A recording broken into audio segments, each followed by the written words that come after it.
all of the fire service uh, organizations in the state got together to talk about legislative stuff and try to get like one solid series of ideas so that we're not competing with each other.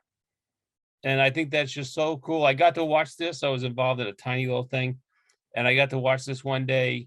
And I got to tell you, there wasn't a lot of fighting and bickering. What there was great conversation, and a solid commitment to each other to make the state better, a safer place, and to make the fire service safer. So I want to thank them for giving their time tonight. These guys meet all the time, and they really do have their game on and in the right place. So Greg, why don't you take it?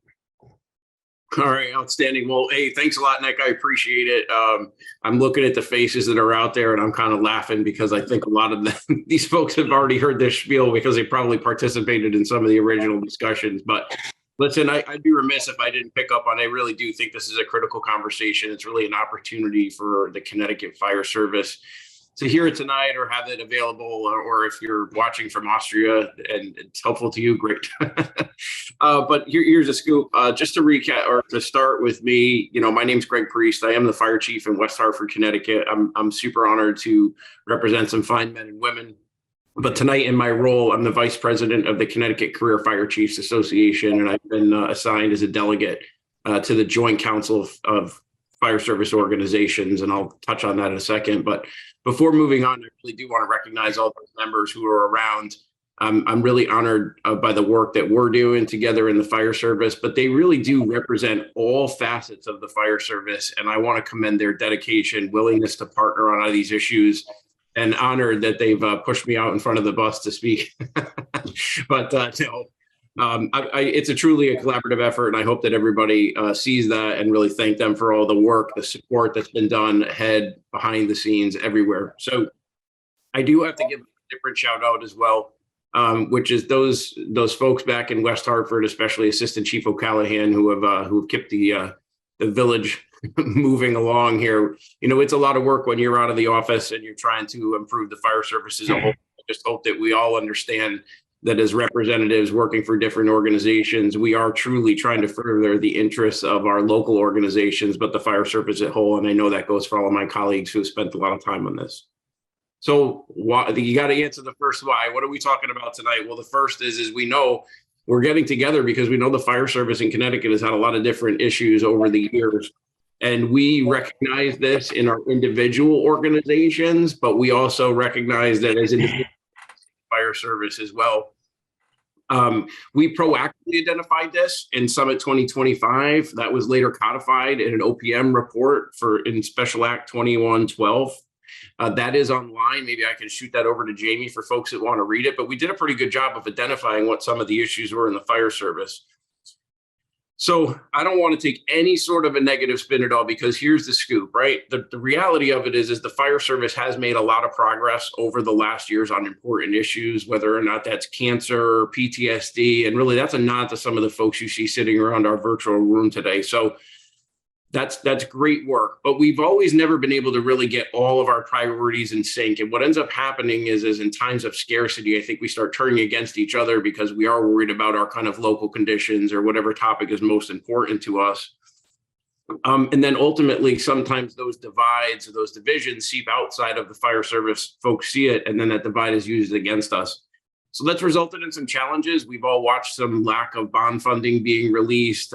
We know that there's some other folks, we've probably pissed off some people with our passion towards, whether or not it's regional schools or cancer or recruiting, any one of the various topics that are really, really important to the fire service right now.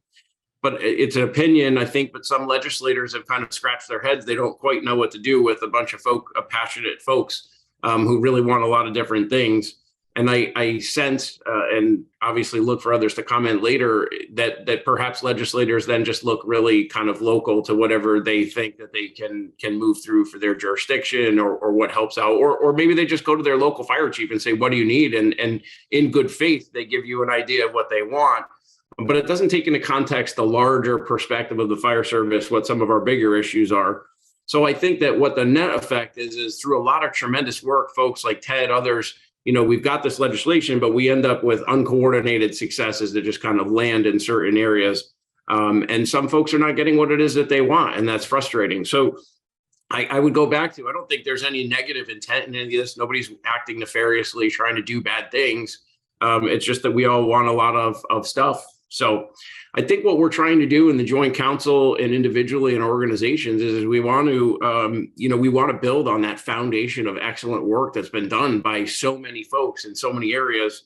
And we don't want to take over and go in and say, this was all done wrong. We want to do something new. That's not what this is about. Honestly, what this is all about is this is about men and women in the fire service, past, present, in the future.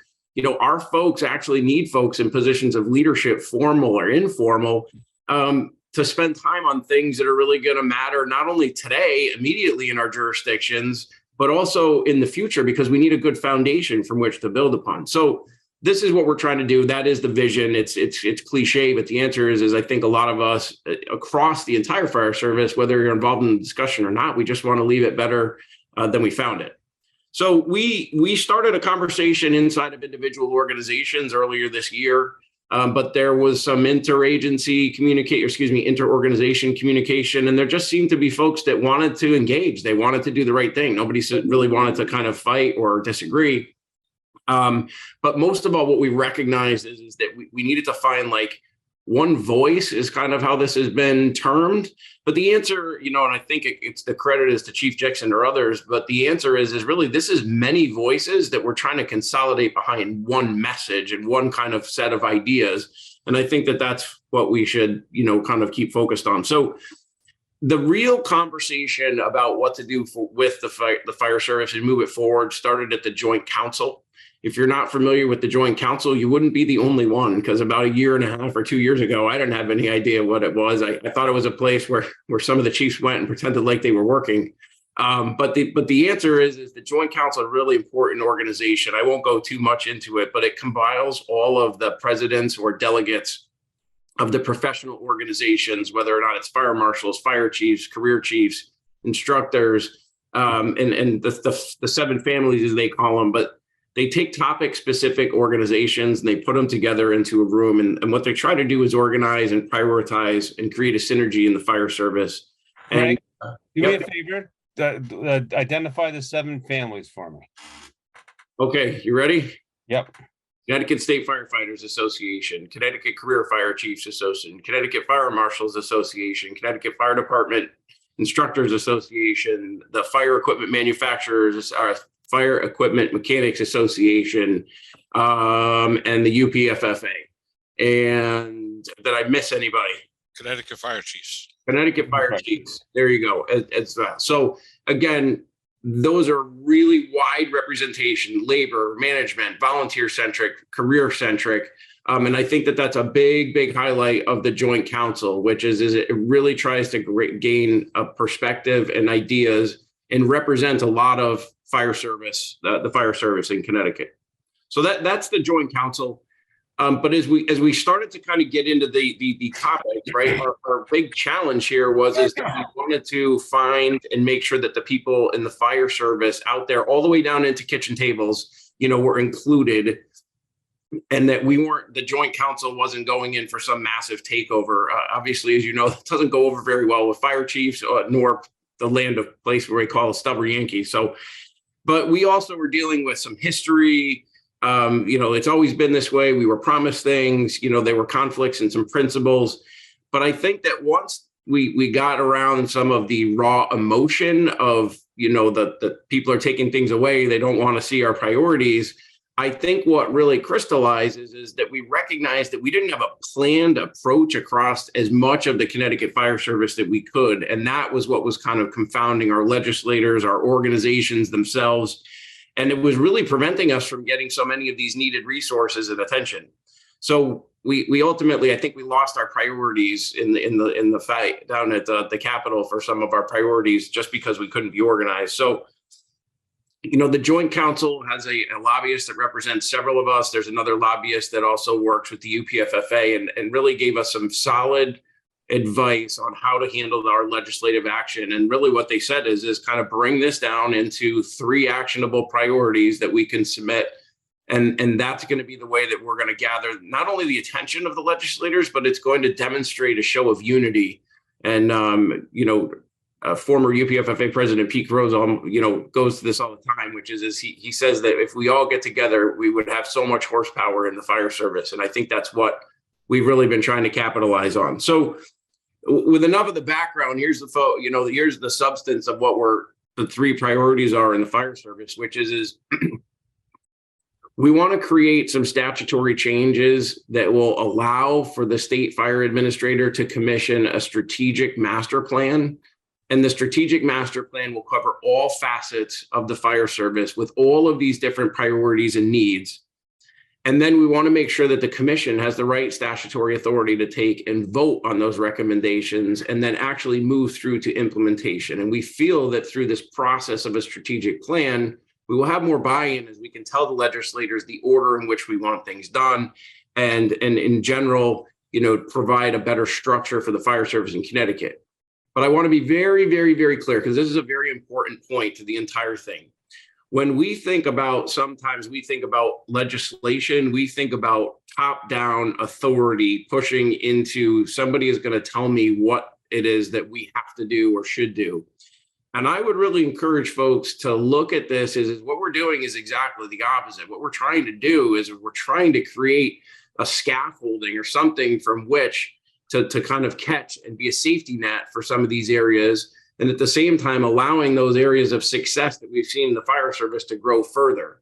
If we have areas of weakness, we want to get it up on the scaffolding and make sure that it can be addressed. So that is kind of part 1 of our priorities.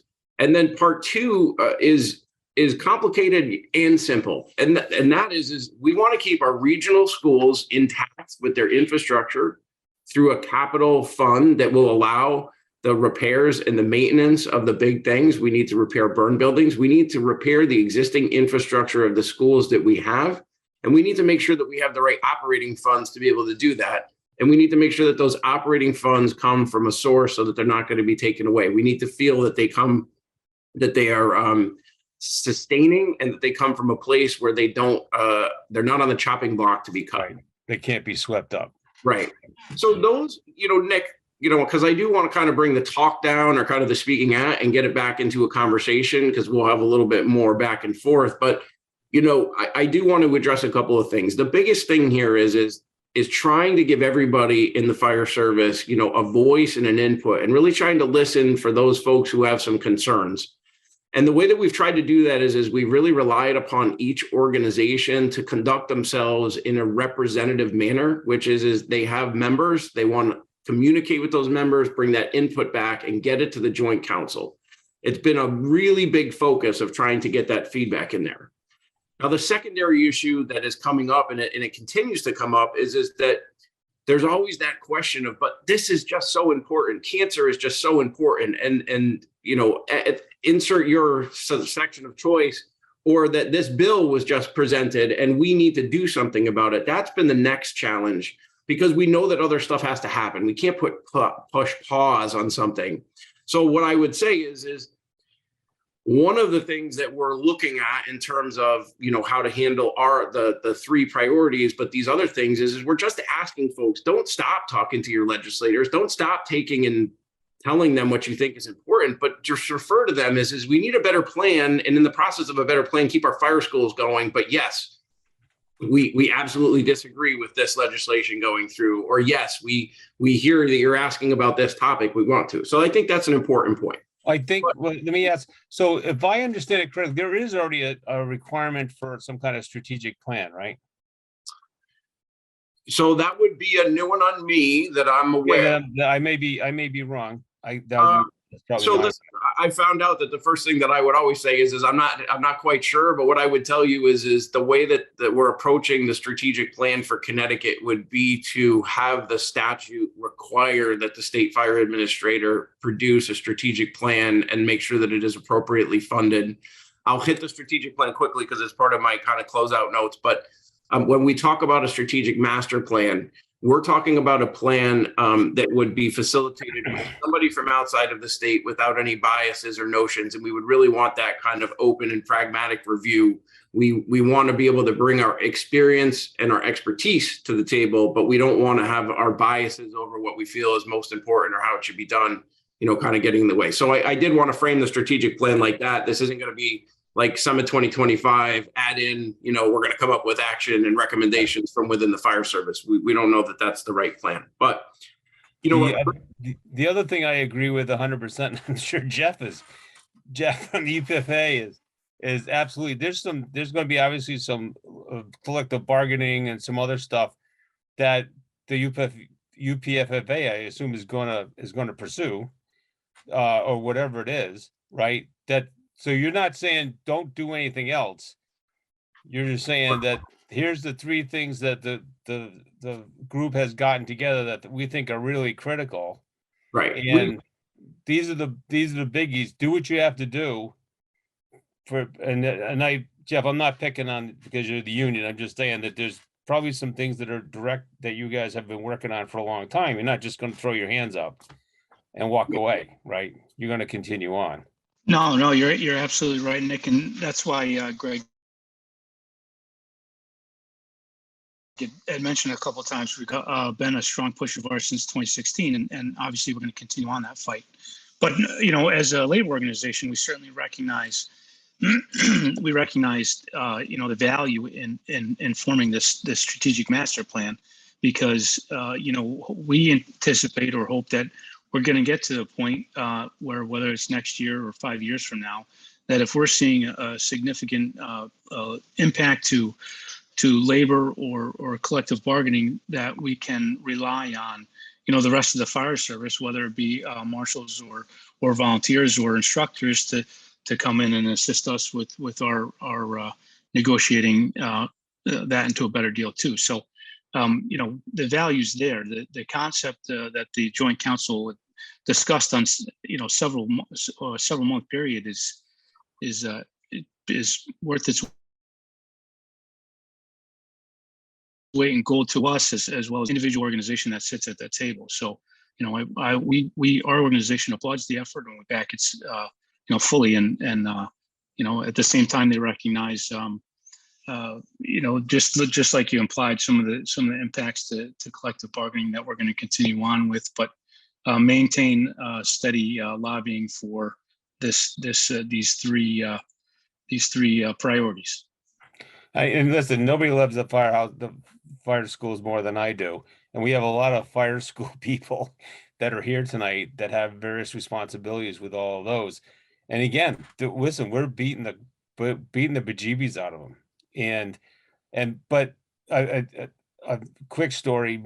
So when they opened up the Connecticut Fire Academy, the joke that Wayne Sanford would say all the time is he didn't know if it was his turn to cook hamburgers for the firefighters or Jeff's, because there was no kitchen staff. There was none of that stuff. There was none of that stuff here. Even the Eastern, right? When Nick and the guys opened up Eastern, beautiful new building. But if we have a problem with an air conditioner or used to be, if we had a computer problem or air conditioner, we had nobody, we couldn't call anybody because we didn't have money to do that, right? We didn't have any money to maintain those things. So yeah, what's 30 again? I don't know if we got that one. So it's a strategic master plan with statutory improvements to the state fire administrator statute. The fire commission statute is 1. 2 is maintaining and increasing the regional fire school operational funding, so their operating costs to the current standards. And the third is to make sure that there's a capital fund available or any capital means to be able to maintain the infrastructure of the regional schools that exist. Okay. So you got a little bit more, Greg, or can I? Just a little bit more. I mean, Okay. I'm on the downstroke, but obviously, listen, I firmly believe, right, the fire service is really strong. There's a lot of really smart folks. I just happen to be the guy talking about it. There's a lot of folks working behind back of house to be able to move this forward, but we are challenged. The joint council's perspective, at the really highest level is with all of these priorities, we just need to have a better plan moving forward. So we have pitched this to the legislature, Public Safety Committee, Senator Austin, others are starting to really engage. But the one response that they came back with was, in addition to supporting these, and DASP as well, so the administrative agency is aware of what we're doing and supportive. There has been a focused kind of request for what could the legislature do to be able to support recruiting and retention efforts for the fire service. They're looking at this for law enforcement as well. So we, as a joint council, we put together some ideas. And what I will tell you is the pace of the legislature works very, very quickly. So there is still time to be able to make some edits, but such things that have been proposed and that are kind of getting ready to go to the legislature for consideration as to whether or not they want to swing at it would be providing support for our high school programs that are really starting to blossom across the state, their firefighter certification, EMT certification, integrating the use of the regional schools into those programs, increasing the access to CPAT facilities, removing or eliminating or subsidizing the cost of training, providing a menu of volunteer incentives, whether that's abatements, LOCIPs, just some ideas in that area. Whether or not it's leadership programs that we could offer to fire chiefs on organizational behavior and culture, so that we're welcoming folks into the fire service. And then lastly, there are some ideas in there that we ensure that the state has the proper amount of positions to support, whether it's the high school program, CPAT, and really, really encourage folks to think about this from the scaffold concept rather than the top-down management. This is supporting things that we're looking to do. The state can certainly help to set best practices, but they provide resources and guidance and standardization in areas where can be helpful. So, but that's it. We do have some flyers up on the site. Those are there, and I think the best thing I can do at this point in time for my colleagues is probably shut up and let some other folks talk and answer whatever questions you may have for me. So I really appreciate your attention and patience with me so far. So let me just tell you, I downloaded the stuff that you had asked Jeff to post on listserv, and I believe those have been put into our chat room. So if there is anybody here that doesn't have that stuff already, the trifold and the full size,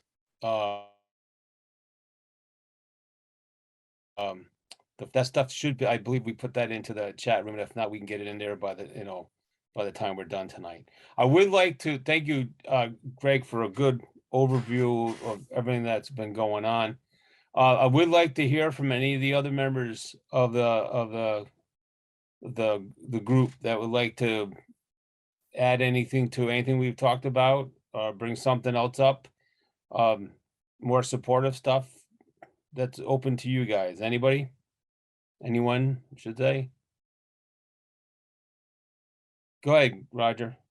Just go ahead. Bottom left corner, Roger. There's a button that has a little microphone. There you go. Yep. There we go. One thing just to add to what Jeff said, as far as recruitment and retention, we've been having the same problems per se in the fire marshals area and in the building officials area. We had a meeting with DAS today and brought up the vocational bit, and it sounds like they're willing to jump on board as well to give us another avenue to, like we had talked about the other day, not only for firefighters and that, but for people who don't want to go directly into the fire service, but want to do other stuff that goes along with it at that point. I think there's your long-term. I'm sorry, go ahead. No, go ahead. Well, I think so. You've got the whole engineering thing, architecture, right? Report writing. It goes all the way to English. It goes through all kinds of. It ties in sprinklers. It ties in alarm systems. There's just same idea as with the, the firefighter one, but in the, from the building official on the, fire marshal side at the tech school, there's just a whole bevy of stuff that you could tie into a prep class to do that, right? And then we bring them in as apprentices yeah, for definitely. summer, right? It's Yeah, perfect. definitely. I mean, as we find, I mean, our workforce is getting older, looking around at what's out and about and looking out at applicants that we get. So it's trying to bring the young people on board, and that's a great way to start. If we can start at the high school level, then it really starts to, help get them interested and push them through. Get them started on the right foot. Anyone else? Just to go over a couple things that we have legislatively, stuff we've been working on over the past couple of years, or I guess first one would be fireworks, which we work on every year. Yeah. There was a little more push this year to get fireworks into the state in a couple different methods of either making them consumer or partially consumer grade to get in and be used. They actually have a website out there, and which I'll actually put out, is fireworkssafetyact.com, just as it sounds. And I'm not really sure what it has to do with safety, but it's out there to promote fireworks in the state. Last year we worked with Rep Horn over the past couple of years, and finally got smoke alarms required in 1 and 2 family homes. We're trying to work with the realtors this year to iron out the last couple steps. Most of this is done with the sale of homes. We have a couple little things to iron out before we do that, but now smoke detectors are required, smoke alarms are required in the homes. And we'll actually be working with DAS in the spring, hopefully, to do some type of public service and promotion. They were willing to sit down and do that with us. So a couple other things, we'll be working on a 10-year battery for all the smoke alarms. By the way, they only last And we're about they only last about 7.5 to 8 years. Yeah. Just saying. Yeah. And we'll be working, trying to get our blasting and explosive regs up to date. Right now, they're all circa 1970. And the problem is they go through a legislative process in order to be changed, which takes Right. 2 to 3 years. And we're hoping to do it now like we do with the fire code. We put it in as part of the fire code, then each time we change the fire code, we can also work on updating those regulations. This is one of those things that Greg was talking about. Residential sprinklers. It irritates the crap out of me that we can't get our shit together, excuse my French, in this state about residential sprinklers. I don't want to launch on that, but here's where that's obviously not low hanging fruit, but that's something where at some point down the line that will float to the top, right? But that's not necessarily the top choice this year. No, we had tried a couple of years ago, was probably our best push, and we were going to start in townhouses along that end, and then hopefully work up at that point. But there's a strong lobby that goes against it, and Yeah, we weren't able to do anything at that time. crazy. All right, thank you, Roger. Mark Scribner, Chief Scribner, you had your hand up. Yes, thank you. I wanted to, for the two of you in the room that don't know me, I'm president of the Curtsies. I wanted to thank Greg, first of all, as my vice president, for being willing to step out in front and take the bull by the horn on this issue, and really shepherding the entire joint council to a place where we are today, where we have a single a message with many voices. Greg, it's not easy being out in front, and you take your beating when you step out and take on an initiative like this. But look at us now. Look at this room full of people. How wonderful. We're seeing a renaissance, in the Joint Council, which I strongly believe in the process of the Joint Council. For some years, it was somewhat latent. It was somewhat, it wasn't meeting on a regular basis. It wasn't doing much. And here we are. Look at us. We're meeting. We're active. We're focusing on priorities. I'm really happy to see that. And I'd like to say that renaissance isn't limited to just us either. Look at what Pete Bonomi is doing over with the instructors, and Yeah. I don't think you can keep up with the paperwork of the applications that are coming in. They're coming in so hot and fast. So good job, Pete.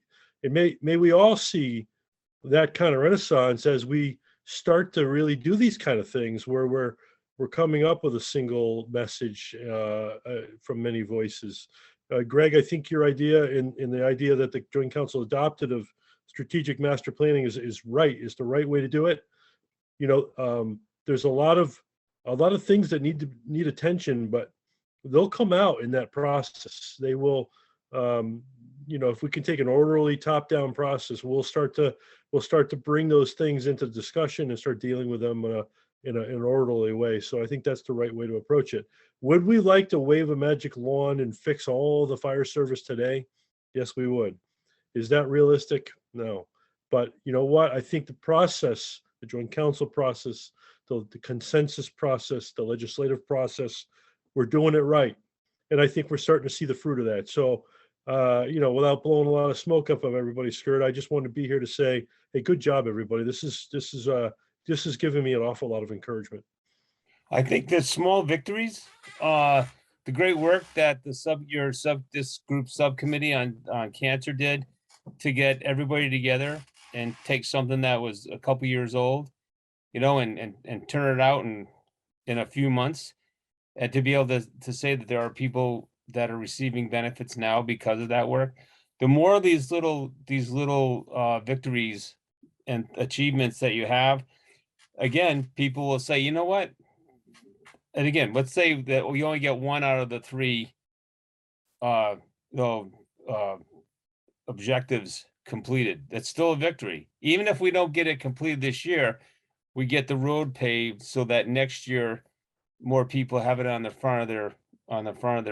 their view, right? All those little victories will continue to add up and add up and add up and add up. And again, you look at the states that get the stuff they want, they have strong, unified groups at the top saying, this is the way we're going. There was a time many years ago, I think the Connecticut firefighters was that group that was taking the lead and able to do everything.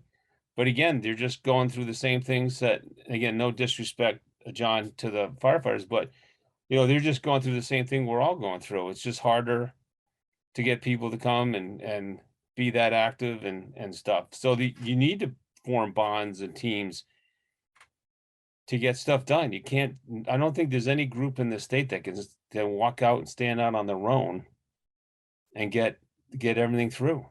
I don't think any one of them, I may be wrong. I'm not as involved in the political arena as I used to be, but I don't think there's anybody that's got enough strength to push anything completely on their own. You're gonna need to form partnerships like this. Other comments from the rest of the other 7 families, the other families. I think you got a hand, Nick. James's iPhone is looking to talk. Oh, James, talk to me, James. Where are you? There he is. Hey, So, yep, I didn't know who the hell it was. That's all right.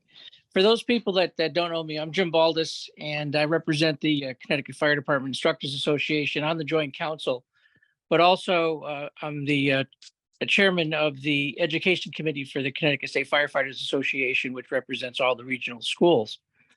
And I just want to underscore and thank Greg also for his presentation tonight, but kind of underscore the one message, many voices concept, and the fact that we have an opportunity, and I was fortunate to be part of a couple of the initial meetings that we've had so far with the legislators, and saw the reaction to the fact that we're united, that we actually are coming as a a single entity, if you will, looking for the betterment of the fire service across the state.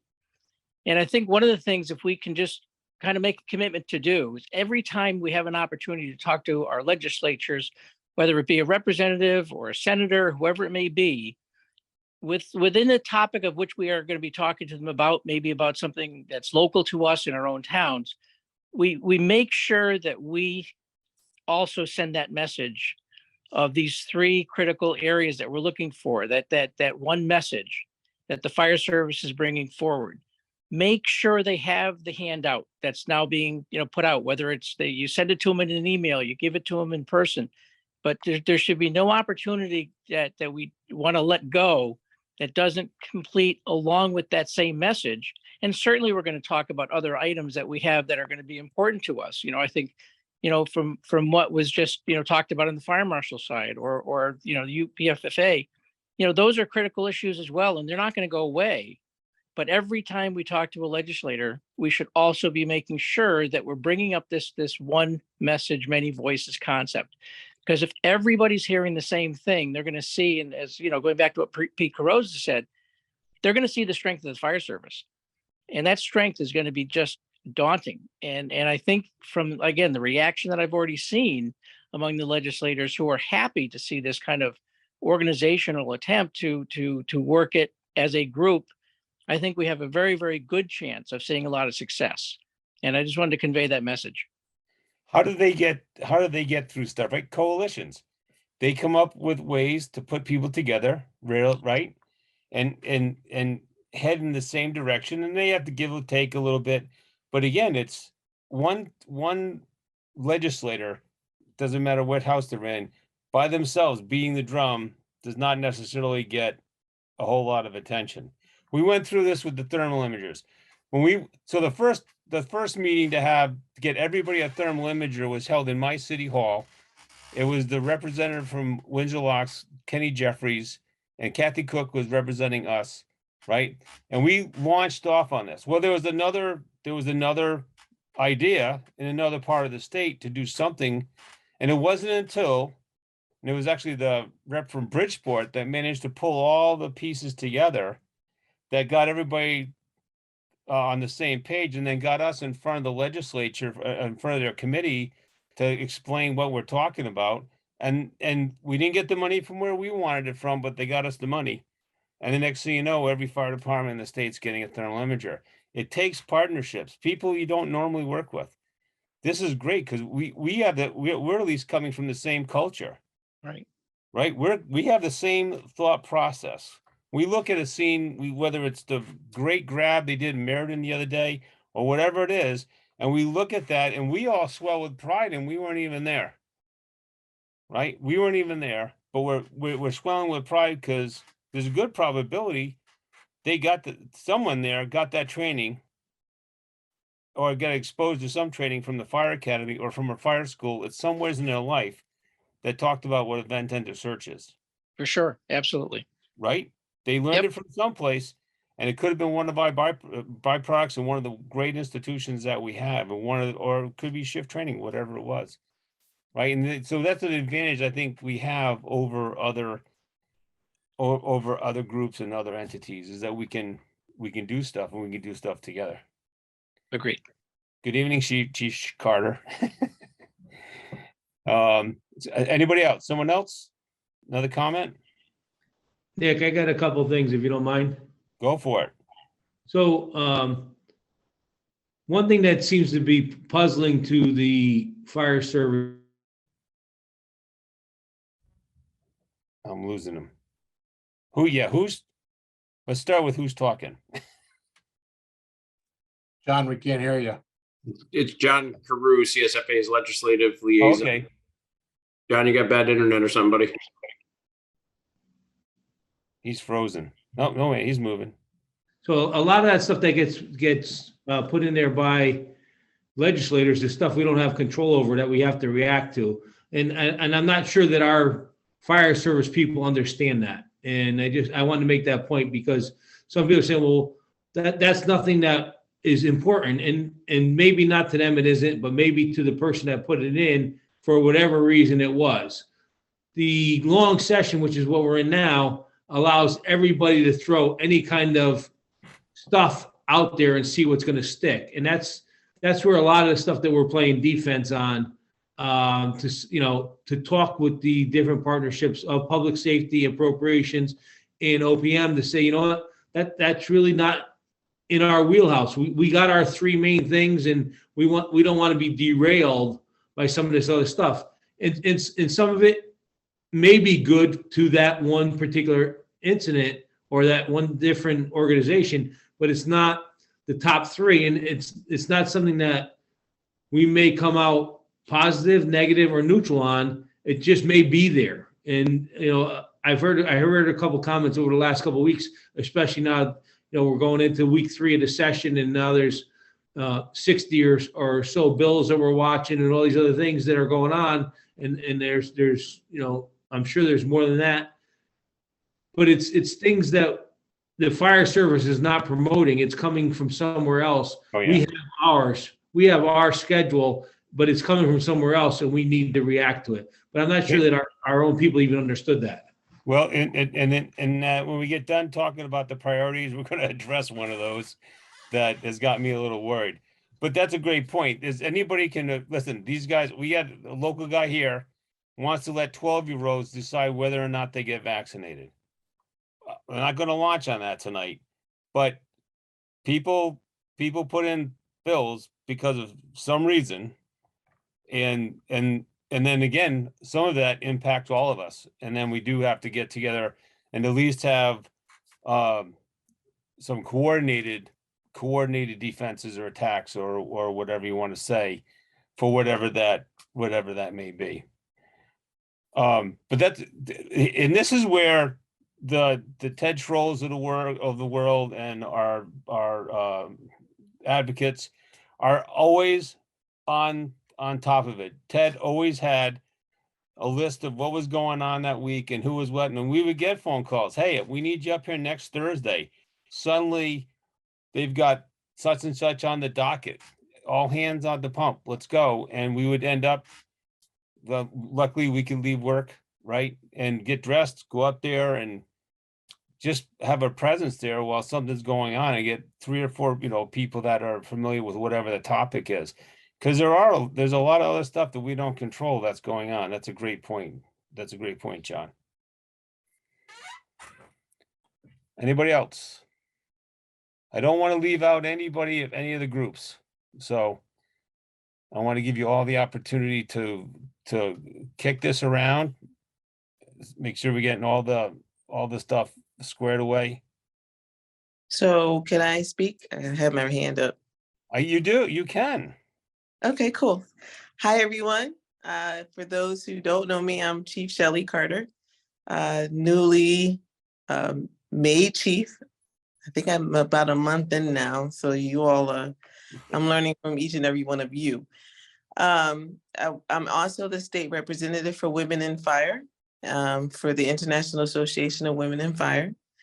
And I have read over the 3 initiatives, and I think it's pretty amazing. The one voice concept is great. But I always have a but. So I just want to make sure that whoever came up with this concept, whatever teams or groups came up with the concept, we want to just make sure that we are intentional about diversifying the group and the teams and making sure that we have a female voice in that group and team, and be intentional about finding a female voice. Doesn't have to be me. We have a lot of amazing women across the state of Connecticut, a lot of amazing women. And so if I could just say this out loud, and I wouldn't be Shelley if I didn't say it. Just want to make sure that we are we seek out the voice of the female firefighter, or those that identify as female firefighters, and folks of color on our teams and our groups, so that that one voice includes all of our voices. That's all I had to say. And thank you, Shelley, for piping up. Excellent, Jeffrey Holtz. Hey, good evening. I want to thank you guys for hosting all these seminars. They're great. My question is, there's a couple of legislative agenda items that were on the list that talk about volunteers and stipends and tax reimbursement and all that kind of stuff. I don't think in talking with my local legislators, they don't understand the commitment that's required to stay active and meet the requirements for each town and stuff. And I don't know if this is the right forum, but if some type of sampling could be done, maybe a survey sent out through the listserv to get the requirements that people have to qualify for to get the incentives, because you know, I don't really think there's a understanding that it takes, you know, whatever it is, 175 hours now to do Fire 1 and EMT, and Fire 2's whatever, 75 hours. And the amount of training commitment that's required even to get to the qualification level for your town to then do, you know, whatever it is, 60 calls or 40 calls or whatever the number is, and how many training nights you have to do. And, you know, those are a couple hours each. And I just think the time commitment that's required is not understood by a lot of people. I would agree with you 110%. I just got back from Pennsylvania, where I'm in the process of doing a study down there. And it's not just Pennsylvania, it's all over the place. There's a definite disconnect. People love their fire departments, but they don't really understand what the fire department does. And there's two problems there. One is they don't know what their fire department does. And then number two is they're expecting Chicago Fire. They're expecting, you know, just like NCIS, they're expecting everything to be solved in an hour and everything to be fine. And they don't understand what it takes and how much work and how many hours. We had one study we did, volunteer company, no emergencies, 3,500 hours of time doing things to support the fire department. Well, some of that was training, a lot of it was selling pumpkin pies or selling address things or running this and doing that and babysitting classes and all this other stuff. They were doing so much stuff extra that it actually impacted their ability to go to emergencies, because they were constantly there doing other stuff. I don't think people really understand and what it takes. One of the options that we do at Gales Ferry is that we invite the counselors to come to our monthly meetings. We'll invite one to come, whatever works for them. They get to hear the reports. They get to, probably the first time they've seen the apparatus. They don't have any idea about the training. They don't have any about any of that stuff. Yeah, these are the same people we ask to give us money, and they don't really know. I know there's a lot of smart people in this room right now that know that saying, if you don't do this, people are going to die and kids are going to die, is not the sales and marketing. That today's legislators are smart. They want to know facts. They want to know numbers, not just all the time, often, many.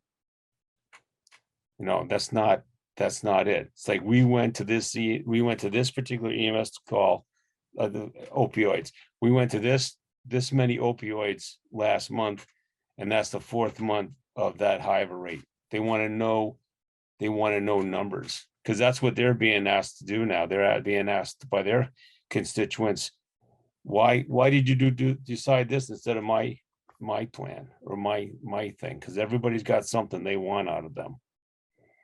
Program, I think that's Jeff. Is that you and the program coordinator? That would be me. Yes, sir. Good evening. How are you? Good. What can we do for you? No, I was just going to, kind of piggyback a little bit on what Jim Balda said in response to Jeff Holtz.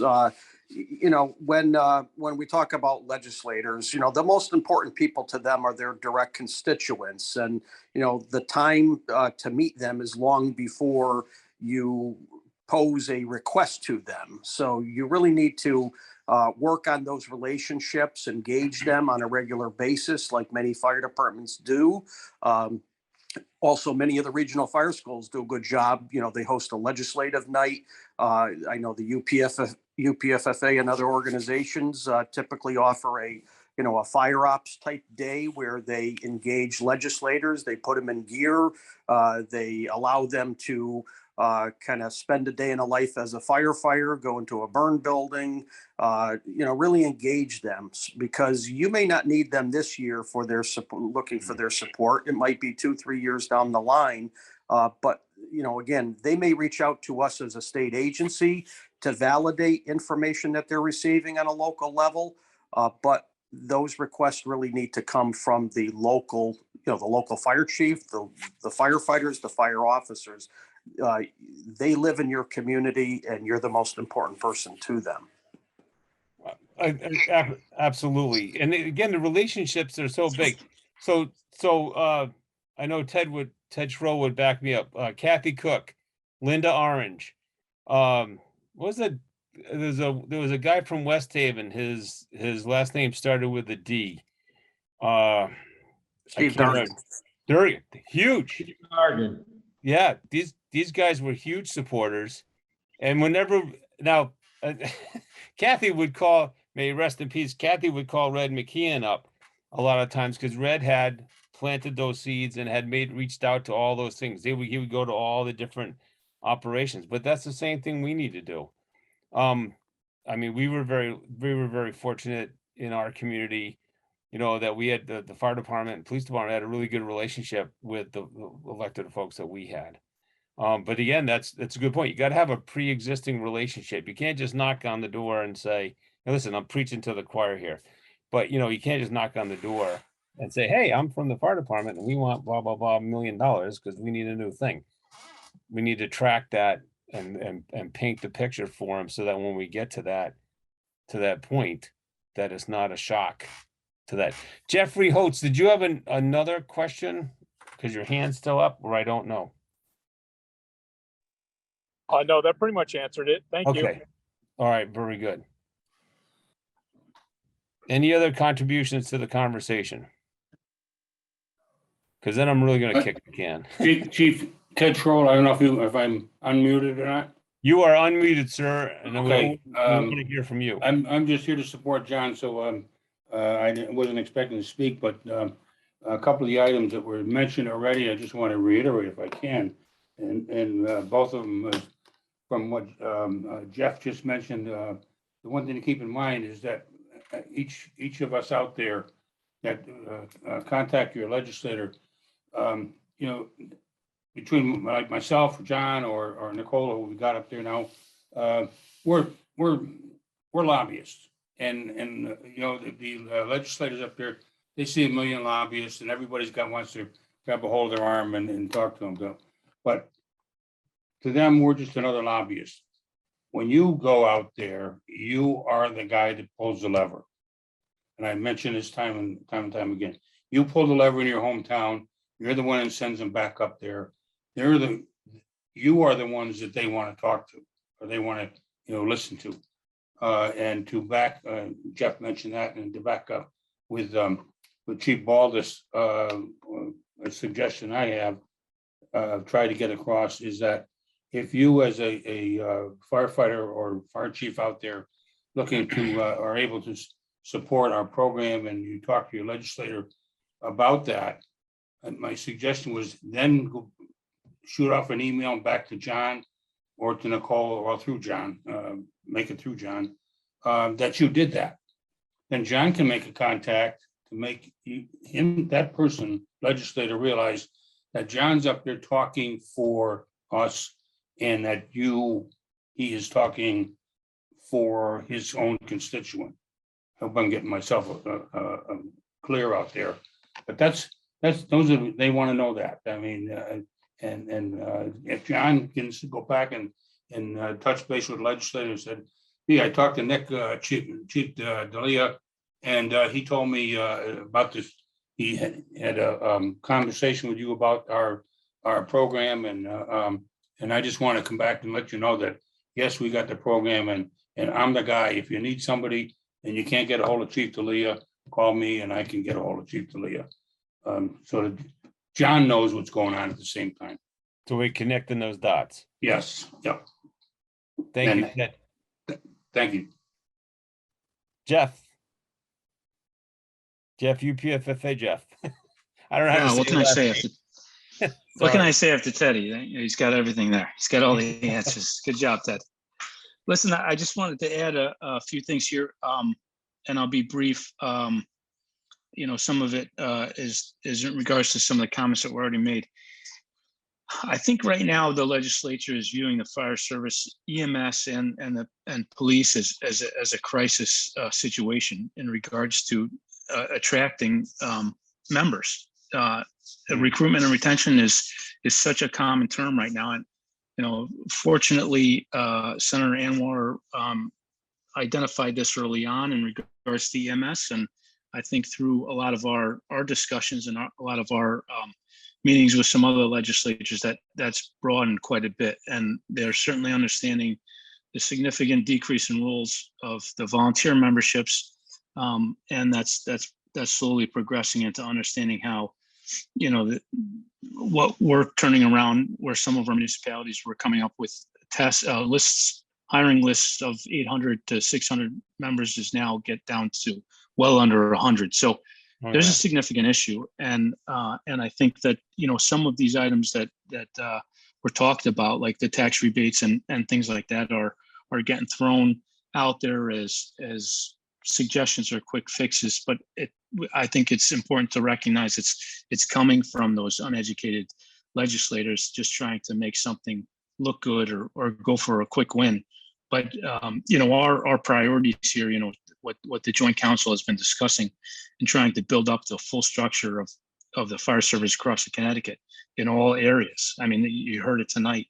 Each so-called family has been talking about what we're trying to achieve here, and we're looking at bringing kids into high school programs to come out ready to hop into the fire service is leaps and bounds from discussions 5 years ago. So I think that the priority is the priorities that we've developed, that we've talked about, is building a significant base so that when once we get into sessions down the road, and we're going to be in a much more better position to achieve success in building up, whether it be the volunteer ranks, whether it be to get those marshal programs in place, or get roles in the career parts.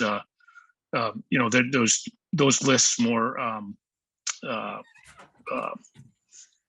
competitive. So, I think this is, my organization fully believes that this is a solid basis to start, and our priorities are really going to hold up. As Greg explained, it is going to be the scaffolding to hold up this fire service and make it grow as a statewide service, not the east side of the state, or one particular fire school in one particular area. So globally in the state or across the state, we're going to see, if we're successful this session, this is going to be a strong development for all of us. I tell you, one thing that the EMS did that went out on a little bit of a limb is we'll pay to train you, and then you have a job. They're graduating classes every 3-4 months, however long that class is. It's kind of like when Providence used to pay their recruits like not that much money, but just enough to make them, so that they were getting paid something until they graduated, and then they got their rate. I don't know what the ambulances and AMR is paying these new EMTs, but that system is working. I think, the intent of getting these young kids, and we did a little bit of this many years ago, getting these kids as close as they can be to a firefighter one. I know we're dynamically now trying to be able to get the interior stuff done and all that. It's caused some concern some places, but somewhere down the line, we have to get them just like into any other trade, right? If you want to be a plumber, you want to be a carpenter, whatever, you got to get into the system, get into the loop, right? And dive in there. Mark, Chief Scribner is advising that those kids are making $24 an hour to go to school. Nothing wrong with that, right? And then they have a career, and then if they've got talent, they can go on to be a medic. I think we could be doing something like that for the fire service and just getting them in.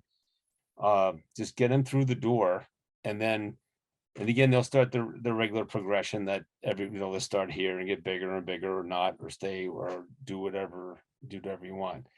Chief Priest. Hey, thanks for letting me jump in again. I wanted to kind of tag on to Jeff's comments. So the first is this. I'm glad he brought up Senator Anwar EMS working group. They're working on a bill that's going to level Medicaid funding with Medicare funding. There is going to be hearing on Monday. Your organization, which whoever you represent or whatnot, it should be pushing those things out to you. So there's a reason why the fire service may want to come out to try and support that as well. But the real follow-up kind of note that I have, and it goes to what Teddy is saying as well, is, I really hope that folks are using their organizations to communicate what their priorities are, and as they're moving their priorities for their particular organization forward, it's really that cross communication with the other organizations. So presumably one could say, I'm a career chief, right? So I'm therefore opposed to labor, right? And so Jeff and I are going to be working things from different angles. But the reality of it is I think that this is where we're seeing some of the successes is that, maybe whatever Jeff's priority is, and we're not talking about cancer, but maybe it's a collective bargaining thing. Maybe it's not like my first priority, but the answer is I don't want to inadvertently do any harm to something that I may support or I might acquiesce to.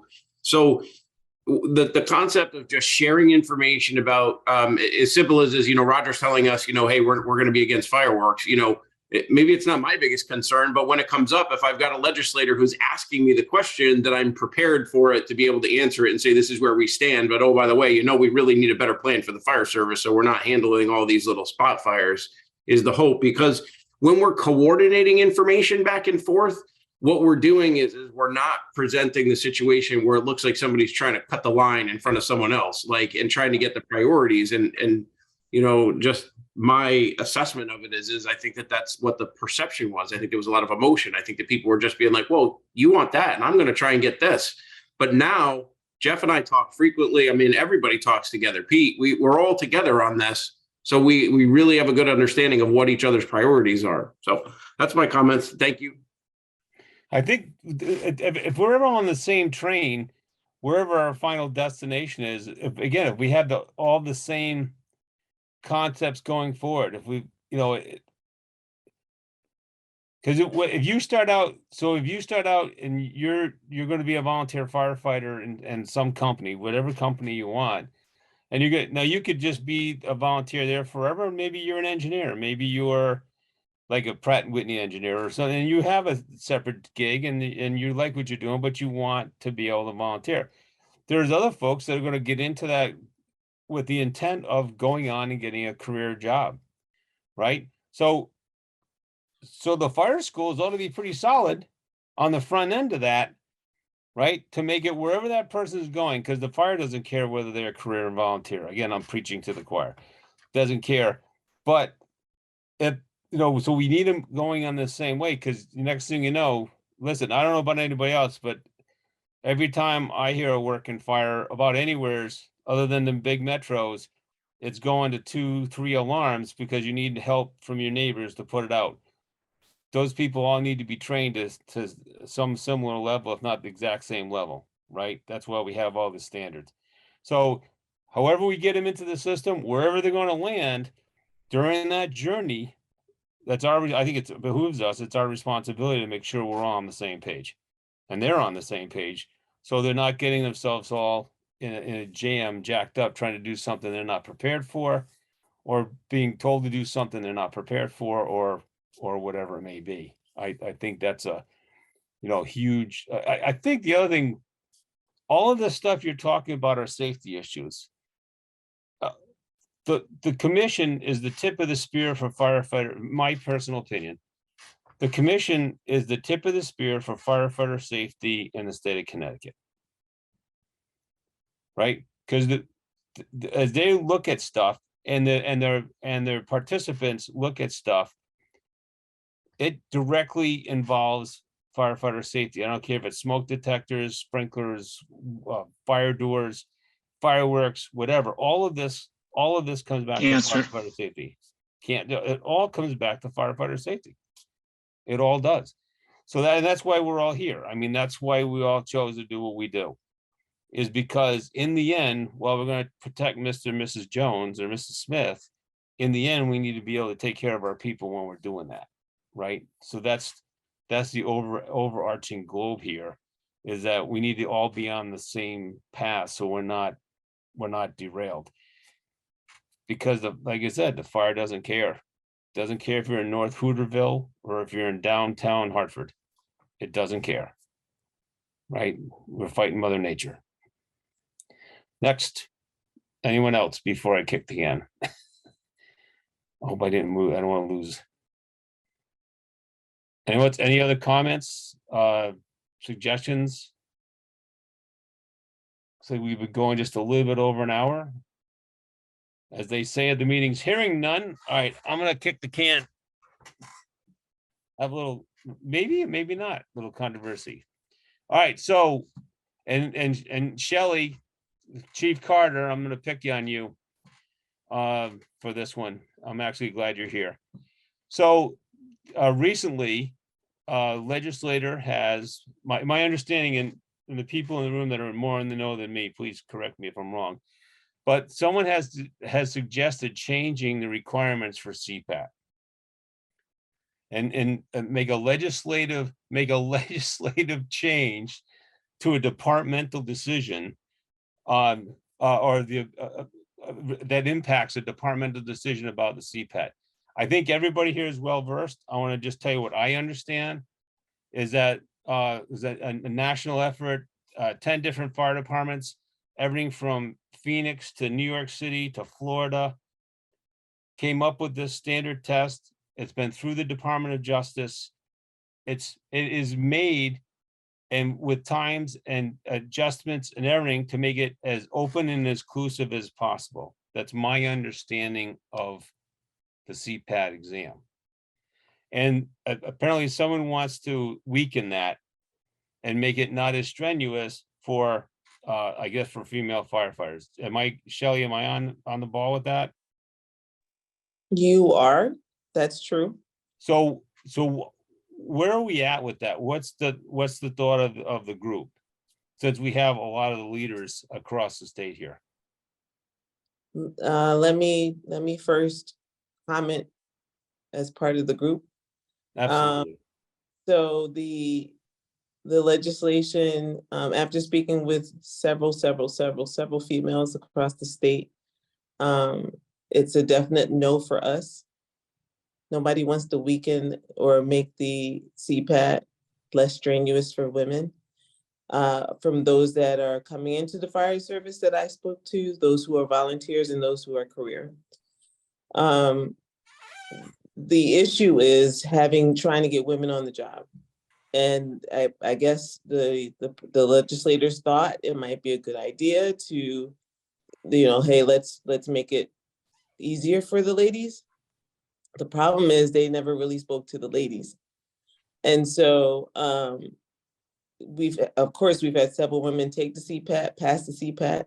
We've had several men take the CPAT, pass the CPAT, or fail.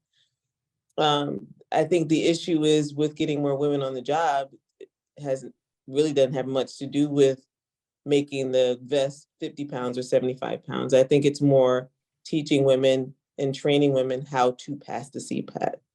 There's been several programs. I believe it was Bridgeport that put on a program where they trained specifically women exactly what was expected of them. And they trained them, I believe, for up to a year before they were to take the CPAT. And a lot of those women are on the job today. I think the issue is not let's make it easier in the evolutions. It's let's teach people what to expect. And you have to face it, when you have not grown up with firefighting on your mind, a lot of these young ladies that don't pass it just don't have the knowledge of what is expected. I think that's the issue. And then to add on top of that, having a CPAT center that's open to the elements. I think there's something going up in North Haven soon, which is a enclosed building. Makes a lot of sense. But even when you were talking about young people getting them on the job, with my girls firefighter camp, I introduced CPAT to the 15-year-olds this year. Nice. And so I got to get them ready to make sure that when they turn 18, 21, or whatever age they choose to join the department, they are prepared to pass that CPAT. And that's my take on that. I'm sorry, Jim has to leave. Thank you for coming, Jim. I thank you. I think I saw a position paper put out by the joint group, and I think the UPFFA may have put it out, and I think it was similar. And the idea is, it's not that we need to weaken the test. It's let's make it so the test is available all year round. Let's just, because of my understanding, this may shock you, I never took the CPAT test. Even though Pete Struble did, and Pete Struble actually passed it. But again, my understanding is if you read the book and do what they tell you to do to get prepped for it, and you give it the right amount of time, you should do pretty well. I was a monitor for that. I was one of the, people checking them off as they were doing their stuff. I was involved just a little bit there for a short period of time. I think and I don't want to speak for the joint council, I'll let them do that, is the idea is let's make it more open. Let's make it more opportunity for all different folks that are not, so that, we do represent our communities. Let's make it open whether it's education, whether it's practice, whether it's whatever it may be. Let's make it so that it's possible that you can be able to pass the exam. I know. Well, listen, if you're having young people take firefighter 1 or get them up to at least the speed of firefighter 1, even in those junior programs, you need to be introducing the CPAT. Like, absolutely. Why firefighter? Yes, but how are we going to get them there? And you should also, this is just what I do with my folks, is introduce those written tests. Introduce it. You don't have to teach it until we get closer to that time period, but let me just explain to you the process, not just making them firefighters, is preparing them to become firefighters. No, I'd say something goofy. So tactical combat care, right? Stop the bleed, tactical combat care, and firefighter CPAT. My lacrosse team does that stuff, and they don't even know they're doing it. Right. We're doing. We're calling it the Army Special Forces. Don't leave your buddy behind, and we're teaching them how to carry victims out of school. They don't know that. Hopefully, the muscle memory will kick in. Same thing with some of the CPAT skills and some of those things, some of the climbing and all that. We're making them do that stuff as part of conditioning. They don't know what my root evil stuff is.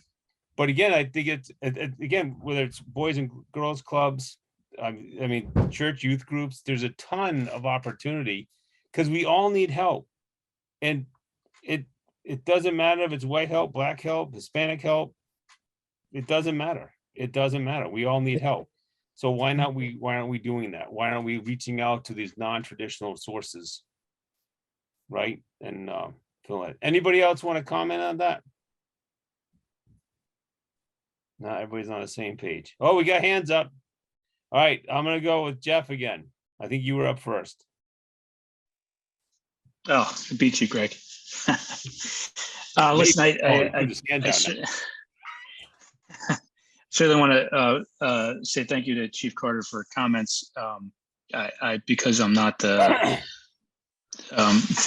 wouldn't be facing this issue. It wouldn't be right for me to comment on the particular piece of legislation, but I do want to comment on the legislative process and how this particular bill kind of plays a role in it. First off, for the joint council to come out with a position paper on it just goes to show how the council is working together as a whole, because this obviously wouldn't affect a majority share of the table there.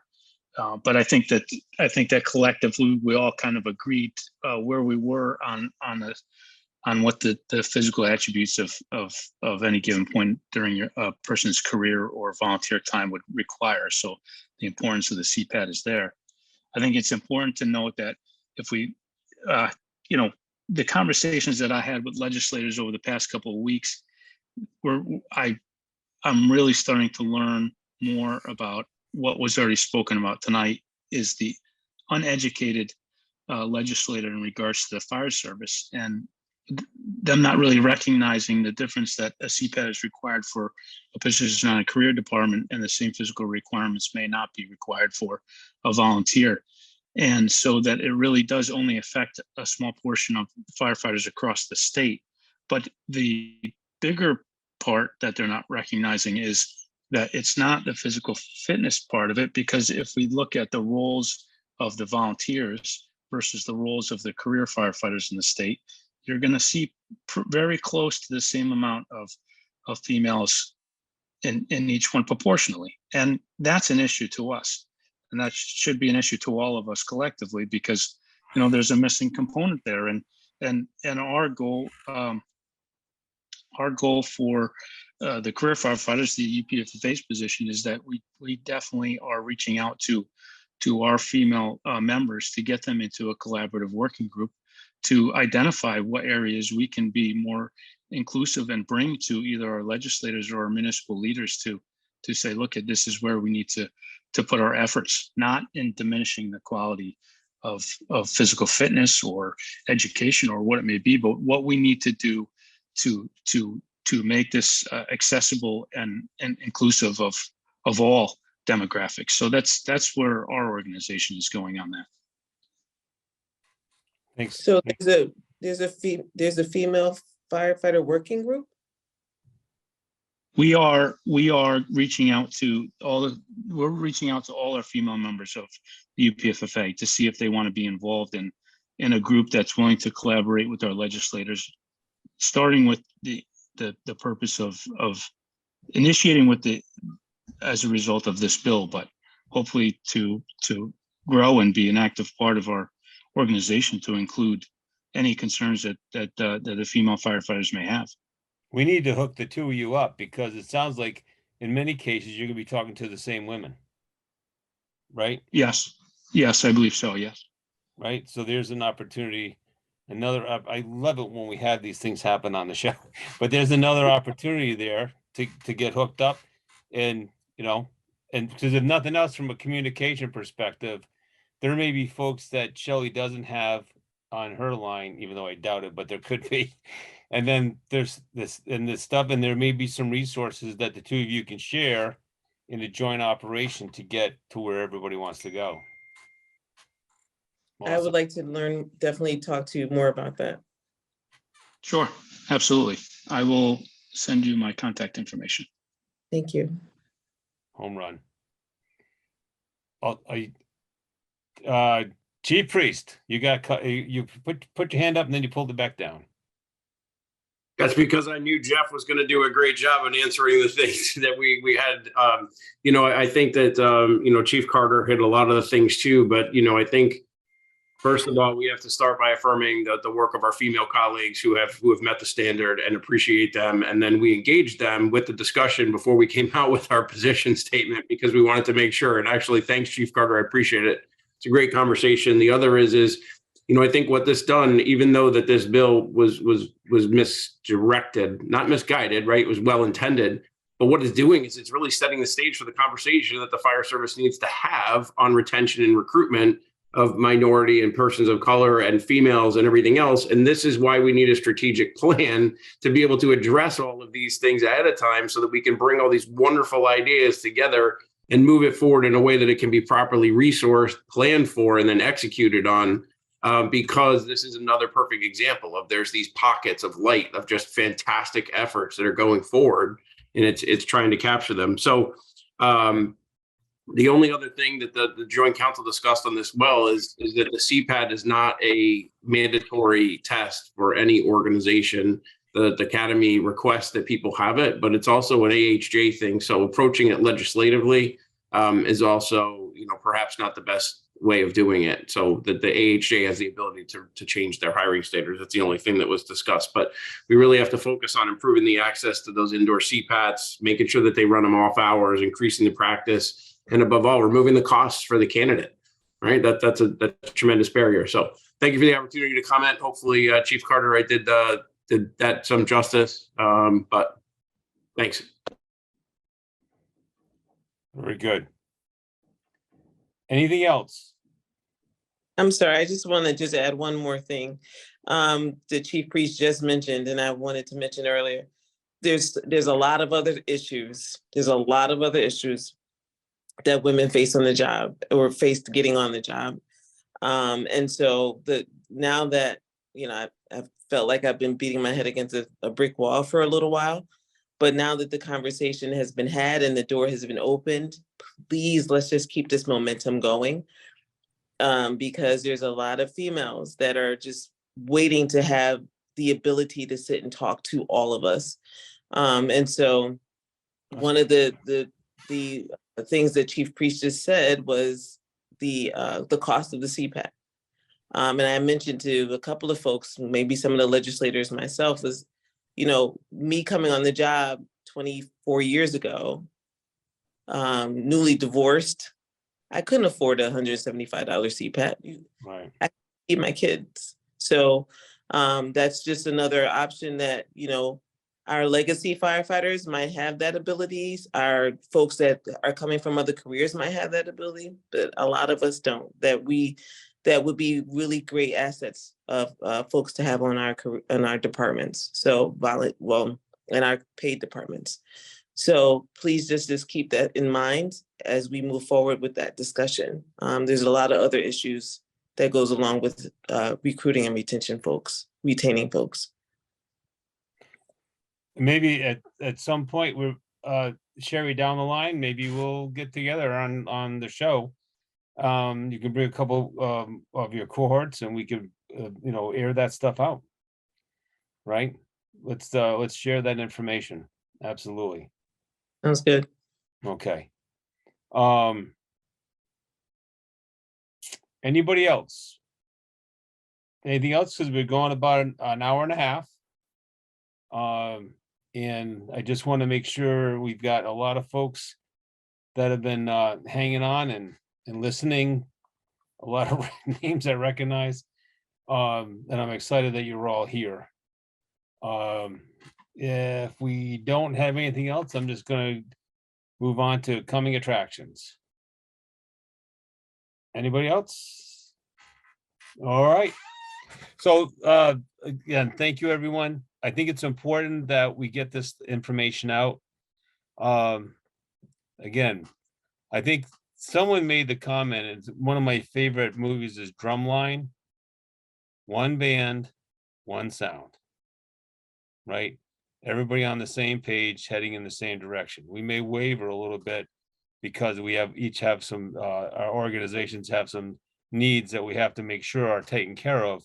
But again, we're all heading to the point. And I happen to think that we should have, that the commission should have the responsibility and authority it used to have, and that Jeff should have. I don't think Jeff, I don't know. I've never heard Jeff complain about any working relationship he's ever been in, but I haven't heard him complain about the one he's in now, working for the Department of Public Safety. I almost said the cops, but I've been here. But again, I think we need to have somebody that worries just about us. That's just my 2 cents. All right, couple things coming up. So next month, I can't believe this, but we're going to have the U.S. Fire Administrator. We're going to have the doctor on, and she's going to talk about it wasn't a symposium.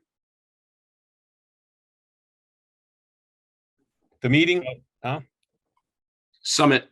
Thank you very much.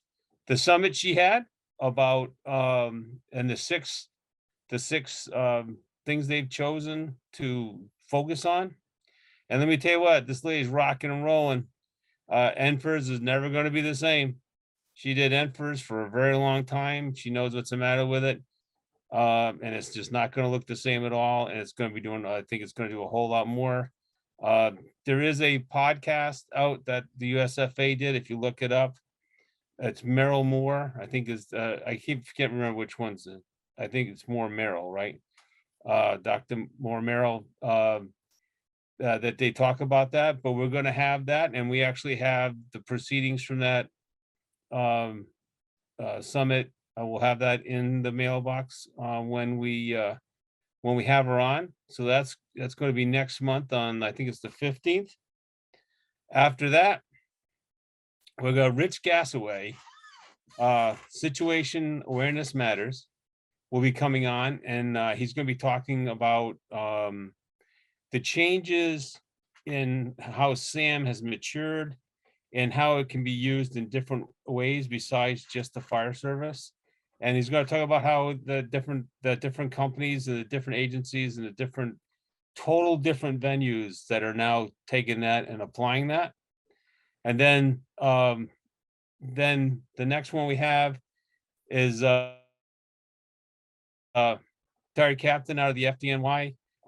He's going to be talking about, it's kind of an interesting concept. We talked about it last year, I think at the New York show, is the changes that he and the FDNY went through, not only with the tactics and the protective equipment and all of that, but also the changes they've had to initiate in leadership, maintaining the culture. So I think that's kind of I think that's going to be a kind of a neat conversation. And so he will be on in April. So keep your eyes on to listserv. Again, thanks to Jeff and Mark and the rest of the team and Pete that send out the critical conversations notes to everybody. We're really excited about the spring. I think it's going to be pretty good. And who knows who we'll find, who else we'll find to come on. I have to thank Eric's, the superintendent of the National Fire Academy. I was down there teaching, and I talked to him and I said, listen, I'd really like to get the US fire administrator on. And he goes, she's great. He goes, send me a note and I'll add something to it. And he did, and we're in. The last thing, I was going to wait till next month, but I'll do it this month, is for the first time I ever remember, the Executive Fire Officer Symposium is open to anybody. In the past, you had to be a graduate of the EFO to go to that symposium.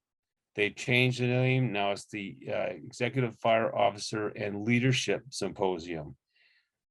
Cutting edge, top of the line, the who's who of presentations will be there. It's in April. It's a Friday and Saturday in April.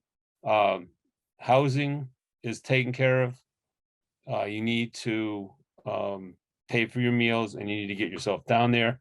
If you go to the National Fire Academy application, you look down, there is one for the it says Executive Fire Officer Symposium or something to that effect. And Eric said, sign up. He said, tell everybody on your show. He says, I know the caliber of the people that go to your show. Tell them, put it out there and have them sign up. So that's another opportunity. Other than that, everyone, thank you so much for stopping by tonight. I appreciate you guys coming on, and I hope we were successful in trying to share some of this knowledge. Jamie, anything else?